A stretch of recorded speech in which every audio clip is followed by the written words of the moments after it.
Nestled in a quiet, tree-lined corner of Beverly Hills, Ginger Rogers' former home exudes the timeless elegance of Hollywood's golden age. Though the years have softened its grandeur, the house still holds whispers of its glamorous past. But visitors and residents alike claim the whispers have turned literal and, at times, eerily physical. The current owners, a middle-aged couple, moved in nearly a decade ago, drawn by the home's rich history and charm. It was only after settling in that they began to notice strange occurrences centered around the converted dance studio, a room Ginger Rogers had famously used for late-night rehearsals. At first, it was subtle. The husband, a semi-retired architect, would often work late in his study, located down the hall from the studio.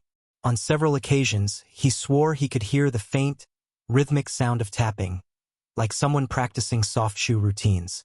Thinking it was the old wood contracting, he dismissed it until one night when his wife heard it too. She described it as light and precise, like tap shoes striking the floor in perfect time. The sounds grew more frequent, and sometimes they were accompanied by a faint hum of music. Intrigued but unsettled, the couple invited a historian and paranormal investigator to examine the property. The historian confirmed that Ginger had spent countless hours perfecting her routines in that very room, while the investigator noted a peculiar energy shift in the studio. But the most chilling event occurred during a dinner party. The couple had invited friends to share their unusual experiences, and after some drinks and light conversation, the group decided to step into the infamous studio.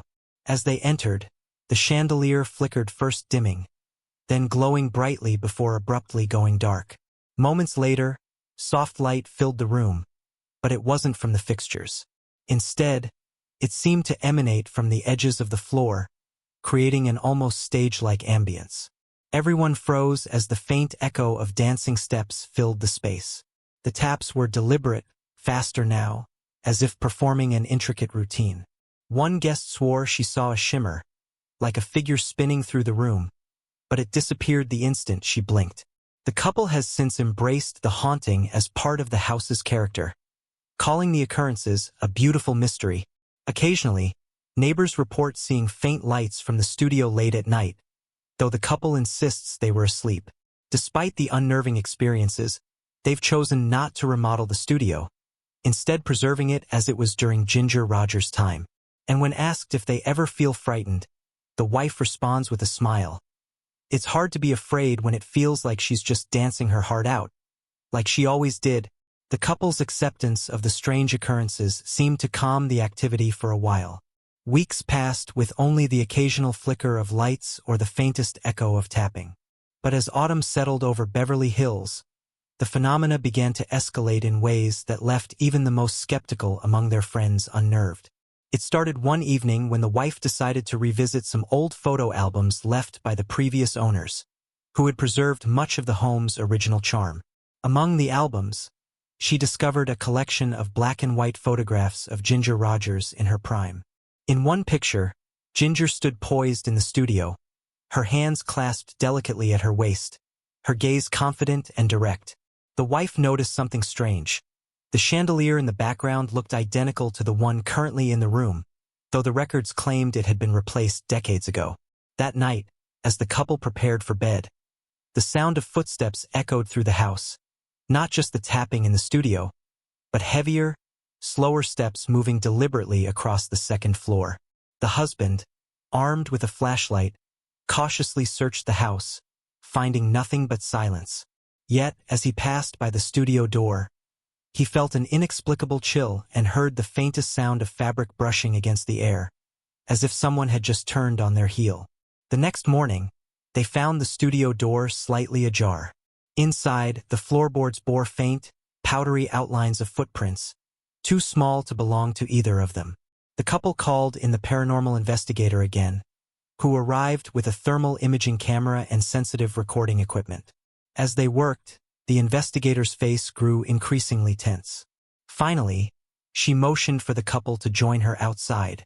"There's something persistent here," she said, her voice low. "It's not malevolent, but it's as if the house remembers. There's a pattern, something repeating." That evening, the couple couldn't shake a sense of unease. They decided to leave the studio alone, but the house seemed to have other plans. Around midnight, the wife awoke to the soft strains of piano music, faint but unmistakable. She nudged her husband awake, and together, they crept downstairs. The sound was coming from the studio, though the piano had long since been removed. Peering inside, they saw the chandelier swaying gently, casting shadows that danced along the walls. For a moment, the wife thought she saw a figure, a silhouette dressed in flowing fabric, arms raised in a graceful arc. When she reached for the light switch, the shadow vanished, and the room fell silent. The couple debated calling the investigator again, but something held them back.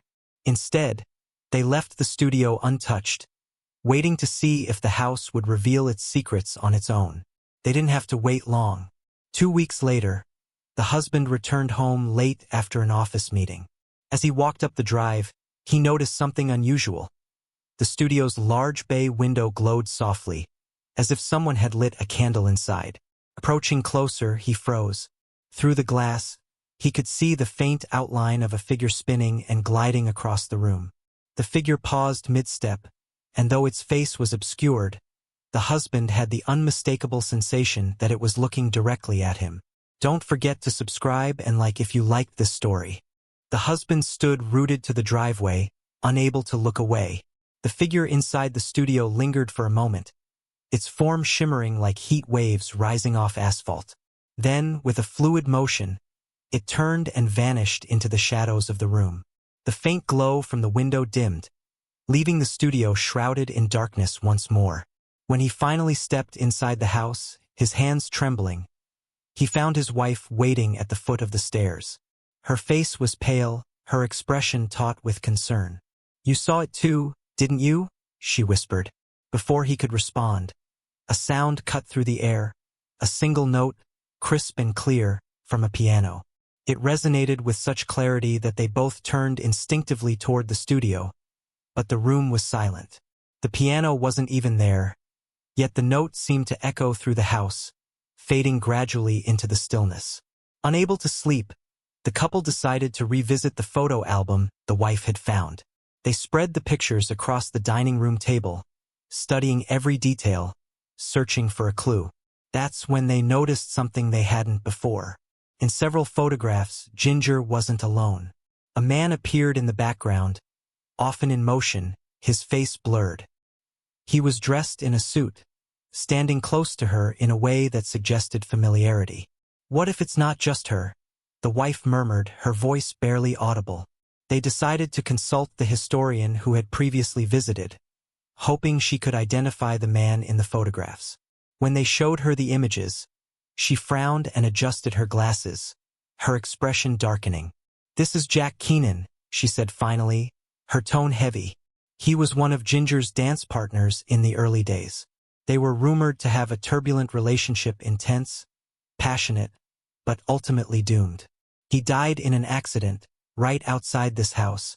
The couple exchanged a glance, the weight of the revelation settling heavily between them. "Do you think he's here?" the husband asked, hesitant to finish the question. "I don't know," the historian replied, her voice careful. "But if he is, it's possible he's not alone." Emotions that strong, whether love or loss, can leave an imprint, a kind of loop. That night, the couple resolved to stay up, determined to confront whatever shared their home. They set up a camera in the studio and sat in the living room with the lights dimmed, listening to the oppressive silence. Hours passed without incident until just before dawn, when the house seemed to exhale, a low creak of wood settling, a subtle shift in the air. And then they heard it, not just the tapping of shoes, but the unmistakable sound of 2 sets of footsteps, moving together in perfect harmony. The rhythm was hypnotic, a waltz of haunting precision. From the corner of their vision, they saw the glow returning to the studio window, brighter this time, casting faint shadows that seemed to swirl like dancers across the glass. The camera they had set up in the studio clicked and whirred as it captured images, but neither dared to move closer. Instead, they sat frozen as the footsteps grew louder, closer, until they seemed to echo right outside the living room door. The wife reached for her husband's hand, her breath catching in her throat as the doorknob began to turn. The doorknob turned slowly, as if something on the other side was testing the threshold, uncertain whether to cross. The soft clicking of the mechanism echoed in the stillness of the house, a deliberate pause before the door inched open by itself. The couple's hearts pounded in their chests, their breaths shallow and synchronized. The door creaked, revealing the studio beyond. But as they peered through the crack, there was no figure standing in the doorway, no shadow lingering.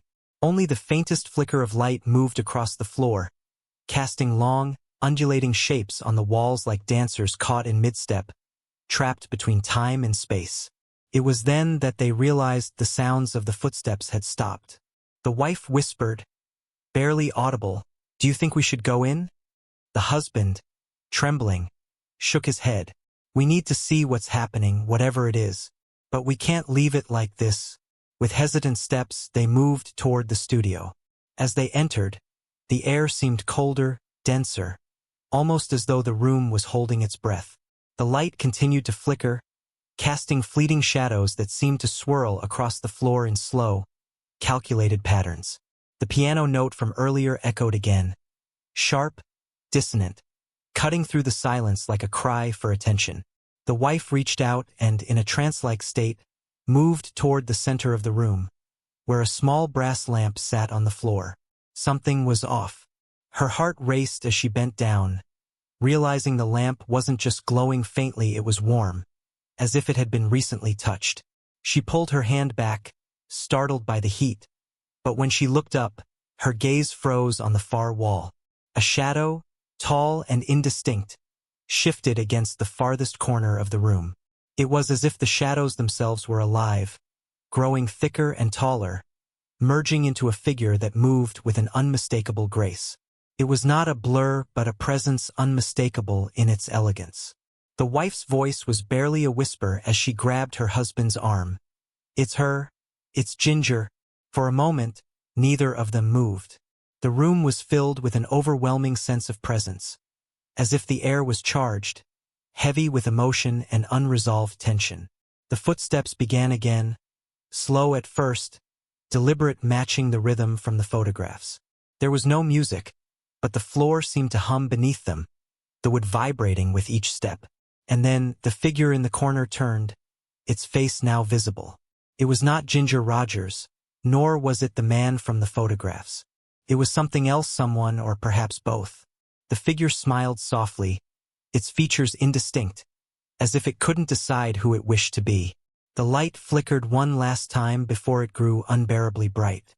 The room was suffused with an unnatural warmth, and the couple's breath came fast and shallow. The wife could barely breathe, the weight of something unspoken pressing on her chest. And then, as quickly as it had appeared, the presence was gone. The room fell silent once more, leaving only the faintest echo of distant tapping, as though a waltz had ended, unfinished.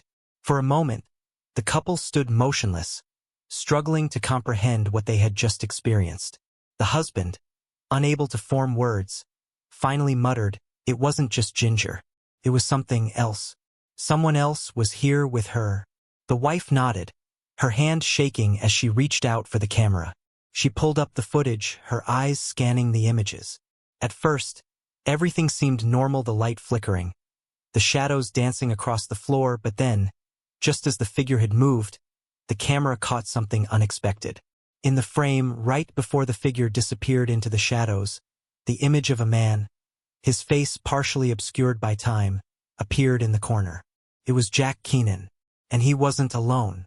Standing beside him, just behind his shoulder, was a shadow dark, out of focus, but undeniably human.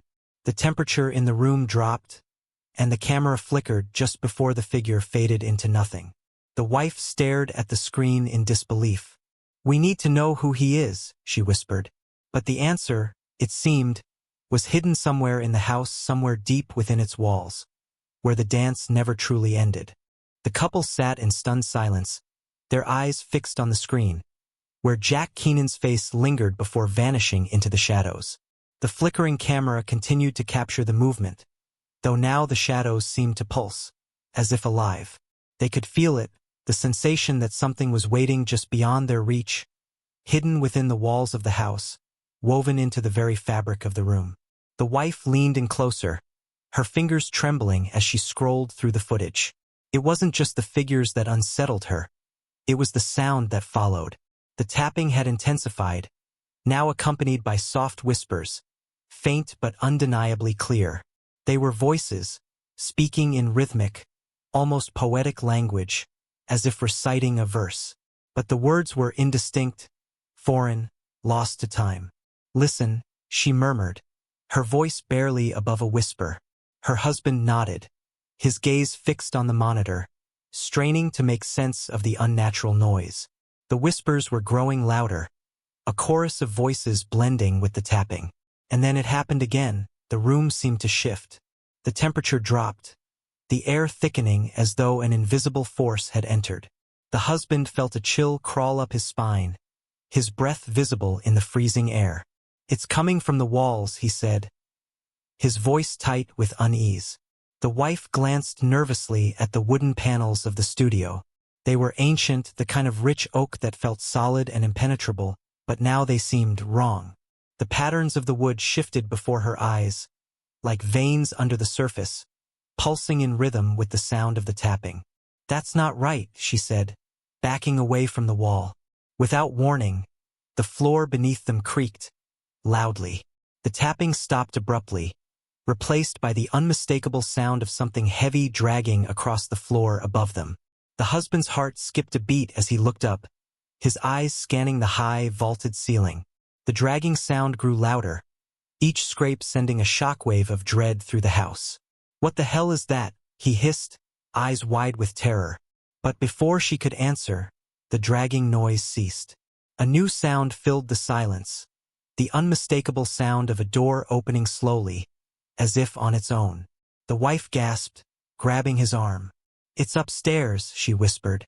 It's coming from the room where Ginger used to stay." The couple exchanged a glance. Then, without a word, they hurried up the staircase. Their footsteps echoed loudly in the narrow hall, the sound bouncing off the walls as they approached the door to the guest room that had once been Ginger Rogers' sanctuary. The door was ajar. A faint light flickered from within, casting strange shadows onto the hallway. The wife reached out to push it open, but the door slammed against the frame with a force that made her recoil. "Did you hear that?" the husband asked, his voice trembling. It sounded like someone was inside. The wife, her nerves fraying at the edges, stepped forward again. She pushed the door open slowly, her breath held, as if entering a sacred space. Inside, the room was bathed in an eerie, pale light. The bed was undisturbed, the curtains drawn tight. But there, in the center of the room, a shadow loomed, larger than life, stretching unnaturally across the floor. It was the unmistakable shape of a man, tall and thin, wearing an old-fashioned suit. The wife felt a cold wave of recognition wash over her, though she couldn't place it. The figure stood motionless, as if frozen in time, its eyes hidden beneath a wide-brimmed hat. She reached out, her hand shaking, trying to touch it, but as her fingers brushed against the air, the figure flickered, like static on a broken screen, then vanished completely. Behind them, the door slammed shut again, cutting them off from the hall.